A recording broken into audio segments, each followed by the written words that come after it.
राधे राधे दोस्तों, स्वागत है आप सभी का राधा रानी के छोटे से यूट्यूब चैनल पर। दोस्तों आज हम बात करेंगे प्रदोष व्रत कथा की। तो एक बार की बात है, गंगा तट पर 88,000 ऋषि मुनि जो है अपना जगह पाठ कर रहे थे, देश में दुनिया में सुख शांति के लिए, विपदाओं को दूर करने के लिए और लोगों की समस्या को दूर करने के लिए। तो ऋषि मुनियों ने अपनी पूजा में श्री सूत जी महाराज को भी बुलाया था। तो जब श्री सूत जी महाराज जी ऋषि मुनियों की कथा में आए, उन्होंने सभी ने ऋषि मुनि ने सूत जी महाराज के चरण स्पर्श किया, आशीर्वाद लिया, दंडवत प्रणाम किया। तो उनमें से एक ऋषि मुनि ने बोला कि गुरुजी, श्री सूत जी महाराज जी से कि आज हमें आप प्रदोष व्रत कथा सुनाइए। इन सब पूजा पाठ से तो हमारा देश का कल्याण हो ही रहा है, लेकिन एक कोई ऐसा व्रत बताइए कि जिससे कि मनुष्य के पाप नष्ट हो जाए, मनुष्य का कल्याण हो। और कलयुग में ऐसी कौन सी पूजा है, ऐसा कौन सा व्रत है जिसको करने से इंसान के सभी दुख एक बार में समाप्त हो जाएंगे। तो श्री सूत जी महाराज जी ने बोला, बहुत अच्छा सवाल है आपका।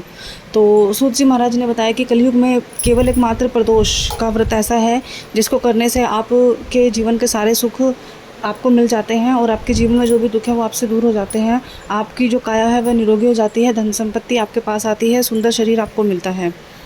तो ऋषि मुनि ने बोला, क्या होता है प्रदोष व्रत और ये कब होता है?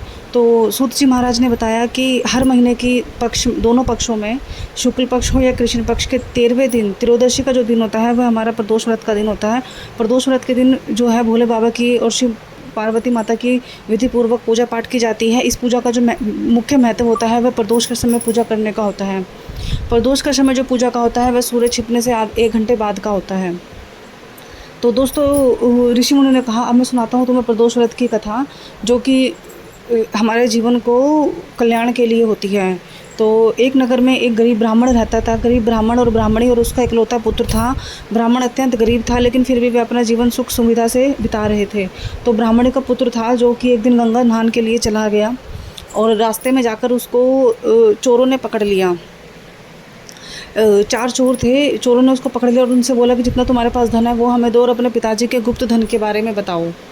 तो जो ब्राह्मण के पुत्र ने बोला कि जी मैं बहुत गरीब हूँ और मेरे पास इतना धन नहीं है, ना ही मेरे पिताजी के पास है, और मैंने इस थैले में तो देखो मेरे पास सूखी रोटी, 4 सूखी रोटी है जो मेरी माता ने मुझे बांध कर दी है गंगा स्नान जाते समय रास्ते में भोजन करने के लिए। तो चोरों ने पुत्र की बात सुनकर उसको छोड़ दिया और वे अपनी अगली चोरी के लिए निकल गए। और जो पुत्र था वह थोड़े से दूर जाकर किसी एक नगर में वट वृक्ष के नीचे जाकर जो है भोजन करने के लिए रुक गया। अचानक से उस नगर के जो सेनापति थे वो वहाँ पर आए चोरों को ढूंढते हुए, और उन्होंने बच्चों को चोर समझ के पकड़ लिया।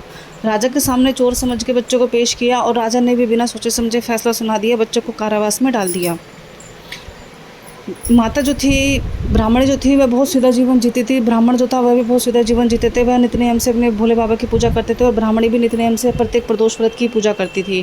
प्रदोष व्रत दोस्तों जो कृष्ण पक्ष में हम प्रदोष व्रत करते हैं वह हमारे घर में धन संपत्ति के लिए होता है, लक्ष्मी जी की वास के लिए होता है, सफलता के लिए होता है, सुख सुविधाओं के लिए होता है। और जो शुक्ल पक्ष का प्रदोष व्रत करते हैं आप, तो वह हमारे शरीर की निरोगी काया के लिए होता है। शरीर में कोई रोग उत्पन्न हो चुका होता है जो दवाइयों से नहीं जा रहा होता है, तो निरोगी काया के लिए हम प्रदोष व्रत करते हैं। तो जो माता थी वह भी दोनों प्रदोष व्रत करती थी। प्रत्येक प्रदोष व्रत में वह अपने घर में सुख शांति, अपने पुत्र की सलामती की दुआ करती थी। अचानक से माता जो थी प्रदोष व्रत कर रही थी और उसको कुछ अचानक से ऐसा लगा कि भाई मेरा पुत्र जो है किसी घोर संकट में है। और ब्राह्मणी का नियम था कि प्रत्येक प्रदोष व्रत में वह जो पार्थिव शिवलिंग यानी कि हमारे जो मिट्टी के शिवलिंग होते हैं वो बनाती थी। तो उस दिन भी जैसे ही ब्राह्मणी ने प्रदोष व्रत में मिट्टी के शिवलिंग बनाए तो भगवान से दुआ मांगी कि मेरा जो बेटा है वह गंगा स्नान पर गया हुआ है आपके दर्शन के लिए, तो आप उसको सही सलामत रखना और सही सलामत मेरे पास वापस भेजना। भोले बाबा ने ब्राह्मणी की इच्छा स्वीकार करी और उसी दिन रात को राजा के सपने में, जिस राजा ने ब्राह्मणी के पुत्र को बंदी बनाया था, राजा के सपने में आया और उसको बोला कि तुमने जिसको बंदी बनाया हुआ है वह बहुत गरीब ब्राह्मण का पुत्र है, वो चोर नहीं है, तुम उसको कल सुबह ही छोड़ देना, अन्यथा तुम्हारा सारा राजपाट नष्ट हो जाएगा और तुम बहुत गरीब हो जाओगे। राजा ने जो भोले बाबा रात को उसके सपने में आए तो भोले बाबा का ये आदेश स्वीकार किया और सुबह उठते ही जो ब्राह्मण का पुत्र था उसको कारावास से बुलाकर अपने सामने बुलाया और अपने जो 2 सेनापति को गांव में भेजा ब्राह्मण और ब्राह्मणी को बुलाने के लिए। जब ब्राह्मण और ब्राह्मणी आए राजा के सामने तो वह डर गए थे कि कहीं हमारे पुत्र ने कोई गलती तो नहीं करी, तो वह पहले से ही क्षमा मांगने लगे। तो ब्राह्मण राजा ने बोला कि तुम मुझसे क्षमा मत मांगो, मुझे तुम्हारा सारा हाल पता है, और जो तुम्हारा पुत्र है वह भी बहुत निर्दोष है, उसने कुछ गलती नहीं कही है। क्षमा मुझे आपसे मांगनी चाहिए कि मैंने बेबुनियाद तौर पर बिना कुछ जाने आपके पुत्र को एक रात कारावास में रखा, और मैं अपनी क्षमा याचना करता हूँ और आपको 5 गाँव दान में देता हूँ। यानी कि राजा ने जो थे गरीब ब्राह्मण को 5 गाँव, अपने हिस्से के 5 गांव दान में दिए कि मैं ये 5 गांव तुम्हें दान में दे रहा हूँ, तुम इन गांव में राजपाट करो, अपना शासन चलाओ, और तुम्हारी जो भी गरीबी है वो सारी दूर हो जाएगी, तुम अपना जीवन सुख सुविधा से जियो।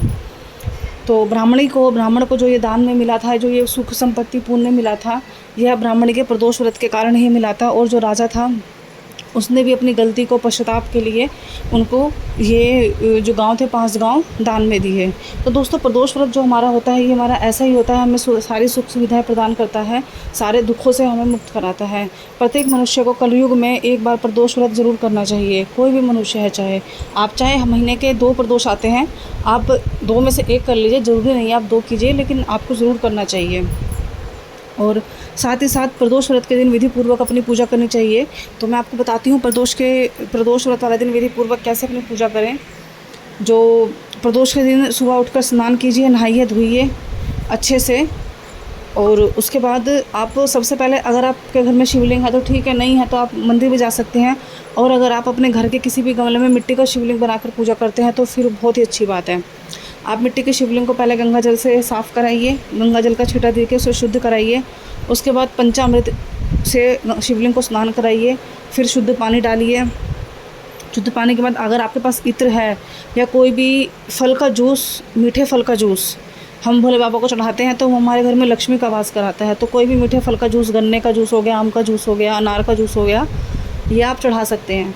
उसके बाद आप उनको चंदन का, लाल चंदन, सफ़ेद चंदन, पीला चंदन का टीका लगाइए, भस्म लगाइए, फूलों की माला चढ़ाइए, और कपड़े उनको, मतलब कपड़े के रूप में जनेऊ आप उनको अर्पण कर सकते हो। फूल फल चढ़ाकर उनकी पूजा पाठ करके, आरती करके विधि पूर्वक भोले बाबा की चालीसा पढ़ सकते हो, मंत्रों का जाप कर सकते हो। अगर आप पढ़ने लिखने में सक्षम हो तो आप शिव पुराण लाकर घर में शिव पुराण भी पढ़ सकते हो। तो दोस्तों, यही छोटे छोटे उपाय होते हैं, ऐसा कोई बहुत बड़ा उपाय नहीं होता कि भाई बहुत ही कुछ आपको खर्च करना है। जितना सिंपल तरीके से करोगे भोले बाबा को, अगर आप 1 लोटा जल 1 चावल के दाने के साथ भी चढ़ा दोगे ना, तब भी कोई दिक्कत नहीं है। तो ये थी हमारी भोले बाबा की प्रदोष व्रत की कथा। दोस्तों, अगर मेरी कथा आपको अच्छी लगी है तो आप मेरे चैनल को सब्सक्राइब कीजिएगा, वीडियो को लाइक कीजिएगा, शेयर कीजिएगा। मैंने कोशिश की है दोस्तों कम समय में आपको ये जल्दी कहानी समझ में आ जाए पूजा की, क्योंकि व्रत वाले दिन हमारे पास बहुत ऐसा समय होता है, पूजा कहानियाँ तो बहुत लंबी 15-15, 20-20 मिनट की हो जाती हैं, लेकिन मैंने आपको जल्दी समझाने की कोशिश करी ताकि आपका समय भी ना लगे और आपकी पूजा भी जल्दी हो जाए। तो अगर मेरी वीडियो आपको अच्छी लगे तो वीडियो को लाइक कीजिएगा, चैनल को सब्सक्राइब कीजिएगा, शेयर कीजिएगा। अब मिलते हैं हम अगली वीडियो में।